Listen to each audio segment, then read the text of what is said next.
নমস্কাৰ মৰমৰ ছাত্ৰ-ছাত্ৰীসকল, আশা কৰিছোঁ তোমালোকে নিশ্চয় ভালে আছা। আজি তোমালোকৰ সৈতে এটা নতুন পাঠ পৰিৱেশৰ এটা নতুন পাঠ আলোচনা কৰিম আৰু পাঠটোৰ নাম হৈছে সম্পদ সংৰক্ষণ, পঞ্চম শ্ৰেণীৰ 5 নম্বৰ পাঠ সম্পদ সংৰক্ষণ। গতিকে তোমালোকৰ কিতাপখন উলিয়াই লোৱা। ছাত্ৰ-ছাত্ৰীসকল, সম্পদ মানেনো কি তোমালোকে জানানে? সম্পদ হৈছে মানুহৰ ব্যৱহাৰৰ উপযোগী সকলোবোৰ বস্তুৱেই হৈছে সম্পদ। অৰ্থাৎ আমাৰ চাৰিওফালে যিবিলাক গছ-গছনি আছে, জীৱ-জন্তু আছে, এই জীৱ-জন্তু বা গছ-গছনিবিলাক ব্যৱহাৰ কৰি মানুহে উপকৃত হয়। মানুহে বিভিন্ন ধৰণৰ কামত এই গছ-গছনি, জীৱ-জন্তু ইত্যাদি বিভিন্ন ধৰণৰ কামত খটুৱাব পাৰে। আৰু অৰ্থাৎ আমাৰ চাৰিওফালে যিবিলাক বস্তু মানুহৰ উপযোগী হয়, সেই সকলোবিলাকেই হৈছে সম্পদ। যেনেদৰে উদাহৰণ হিচাপে তুমি যিখন চকীত বহি আছা, সেই চকীখন নিশ্চয় কাঠৰে বনাইছে। তুমি যিখন বিচনাত শুৱা ৰাতি, সেইখন বিচনাও নিশ্চয় কাঠৰে সজাইছে। গতিকে এই কাঠসমূহ আমাৰ ডাঙৰ ডাঙৰ শাল, চেগুন ইত্যাদি গছৰ পৰা হয়। গতিকে শাল, চেগুন ইত্যাদি হৈছে আমাৰ বনজ সম্পদ।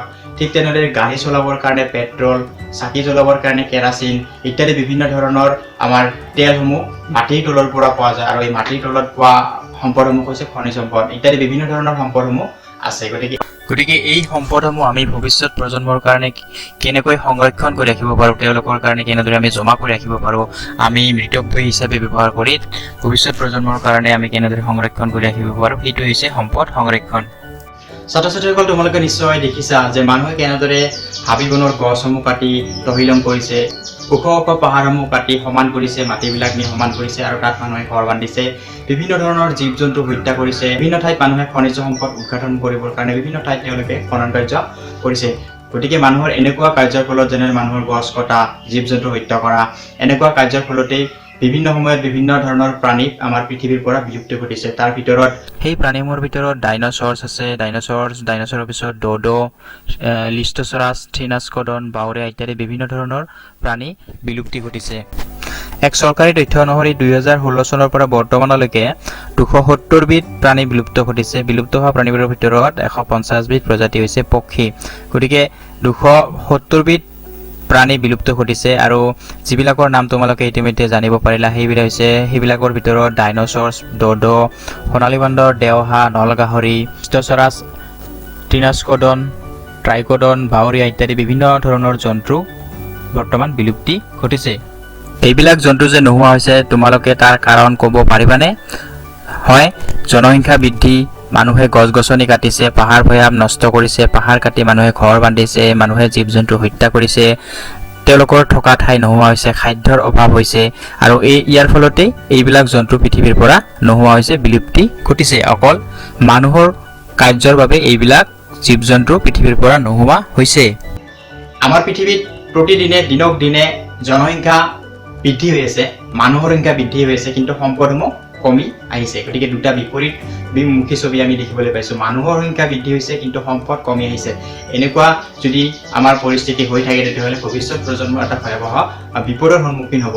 গতিকে যিবিলাক জীৱ-জন্তু তোমালোকে সচৰাচৰ দেখিবলৈ পোৱা, হাতী কিয় আচলতে মানুহে হত্যা কৰে, গড় কিয় মানুহে হত্যা কৰে, বাঘ কিয় হত্যা কৰে, হাতীৰ দাঁতৰ পৰা বিভিন্ন ধৰণৰ বস্তু দৰকাৰ হয় আৰু সেই হাতীৰ দাঁতটো পাবৰ কাৰণে চোৰাং চিকাৰী হাতী হত্যা কৰে।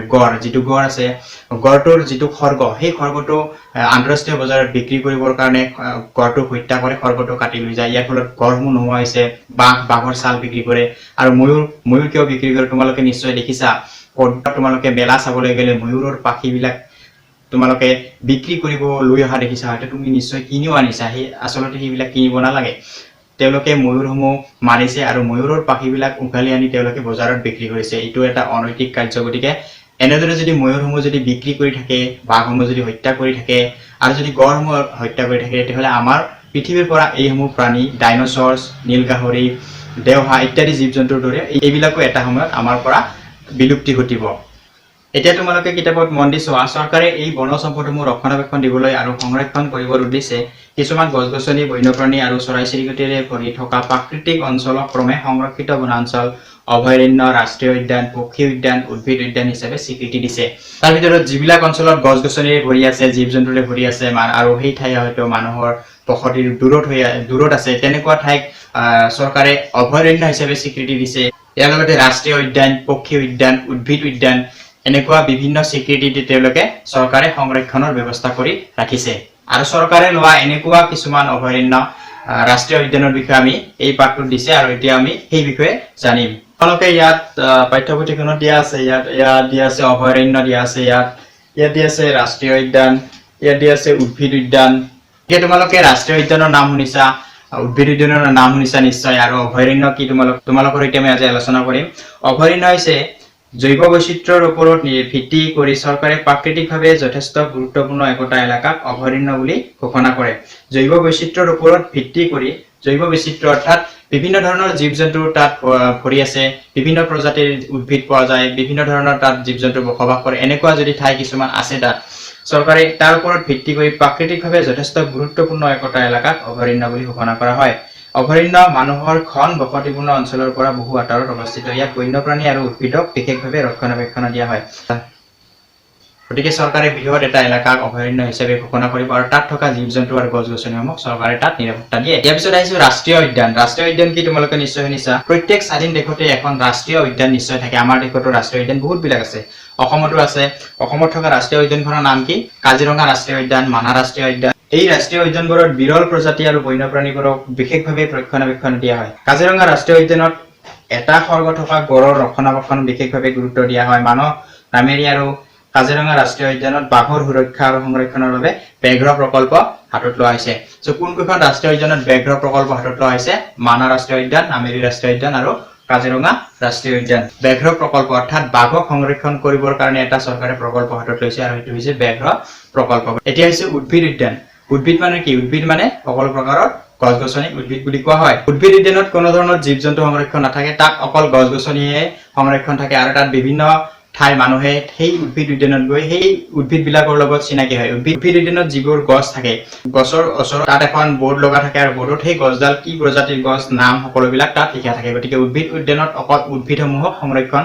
দিয়া হয় সকলো ধৰণৰ উদ্ভিদ তাত পোৱা যায় তুমি যদি কেতিয়াবা উদ্ভিদ উদ্যানলৈ যোৱা তেতিয়াহ'লে বিভিন্ন ধৰণৰ উদ্ভিদ তুমি তাত দেখিবলৈ পাবা কিন্তু তাত জীৱ-জন্তু দেখিবলৈ নাপাবা অভয়াৰণ্য আৰু ৰাষ্ট্ৰীয় উদ্যানসমূহ যেতিয়া উন্নত মানৰ হ'ব তাত যেতিয়া বিৰল প্ৰজাতিৰ প্ৰাণীসমূহ উপলব্ধ হ'ব হয় তেতিয়াহ'লে আন্তঃৰাষ্ট্ৰীয় বিজ্ঞান আৰু সাংস্কৃতিক সংস্থাই এই অভয়াৰণ্য আৰু ৰাষ্ট্ৰীয় উদ্যানসমূহক প্ৰাকৃতিক বিশ্ব ঐতিহ্যৰ স্থান হিচাপে স্বীকৃতি দিয়ে অসমতো দুখন ৰাষ্ট্ৰীয় উদ্যান আছে কাজিৰঙা ৰাষ্ট্ৰীয় উদ্যান আৰু মানাহ ৰাষ্ট্ৰীয় উদ্যান ইয়াত বিৰল প্ৰজাতিৰ প্ৰাণীসমূহ উপলব্ধ হৈছে সেইবাবে আন্তঃৰাষ্ট্ৰীয় শিক্ষা সাংস্কৃতিক বিজ্ঞান সংস্থাই আমাৰ মানাহ ৰাষ্ট্ৰীয় উদ্যান আৰু কাজিৰঙা ৰাষ্ট্ৰীয় উদ্যানক প্ৰাকৃতিক বিশ্ব ঐতিহ্য ৰূপে স্বীকৃতি দিছে যে আমাৰ অসমৰ মানাহ ৰাষ্ট্ৰীয় উদ্যান আৰু কাজিৰঙা ৰাষ্ট্ৰীয় উদ্যানক প্ৰাকৃতিক বিশ্ব ঐতিহ্য স্থান হিচাপে স্বীকৃতি দিছে গতিকে তোমালোকে মনত ৰাখিবা অসমত কোন দুখন ৰাষ্ট্ৰীয় উদ্যানে প্ৰাকৃতিক বিশ্ব ঐতিহ্য স্থান হিচাপে স্বীকৃতি পাইছে ৰাষ্ট্ৰীয় উদ্যান হৈছে কাজিৰঙা ৰাষ্ট্ৰীয় উদ্যান আৰু মানাহ ৰাষ্ট্ৰীয় উদ্যান এই দুখন হৈছে ৰাষ্ট্ৰীয় উদ্যান তোমালোকৰ পাঠ্যপুথিত এটা গুৰুত্বপূৰ্ণ ইয়াত কথা দিছে ইয়াত গুৰুত্বপূৰ্ণ কিছুমান দিছে অসমত ৰাষ্ট্ৰীয় উদ্যানসমূহ নাম দিছে আৰু সেই ৰাষ্ট্ৰীয় উদ্যানসমূহত কি কি জন্তু পোৱা যায় তোমালোকক ইয়াত দিছে তোমালোকে ইয়াৰ পৰা ভালদৰে পঢ়ি ল'বা ছাত্ৰীসকল তোমালোকৰ সৈতে মই পাঠটো আলোচনা কৰিলো সম্পদ সংৰক্ষণ তোমালোকে সম্পদ মানে কি বুজিলা আৰু সংৰক্ষণ মানে কি বুজিলা আমাৰ যিবিলাক সম্পদ আছে বনজ সম্পদ প্ৰাকৃতিক সম্পদ উদ্ভিদ সম্পদ এই সম্পদসমূহ আমি কেনেদৰে সংৰক্ষণ কৰি ভৱিষ্যতৰ কাৰণে আমি সঞ্চয় কৰি ৰাখিব পাৰো এইখিনি হৈছে পাঠটোৰ মূল কথা গতিকে ছাত্ৰ-ছাত্ৰীসকল তোমালোকে হয়তো নিশ্চয় এই পাঠটোৰ পৰা উপকৃত হৈছা তোমালোকে ভালদৰে পাঠটো পঢ়িবা আৰু ইয়াত পাঠভিত্তিক যিখিনি প্ৰশ্ন আছে সেই প্ৰশ্নখিনি তোমালোকে নিজে কৰি উলিয়াই ল'বলৈ যত্ন কৰিবা গতিকে তোমালোকক মই ভিডিঅ'টো চোৱাৰ বাবে ধন্যবাদ জ্ঞাপন কৰিছো আৰু আজিলৈ ইমানতে মোৰ পাঠটো সামৰিছো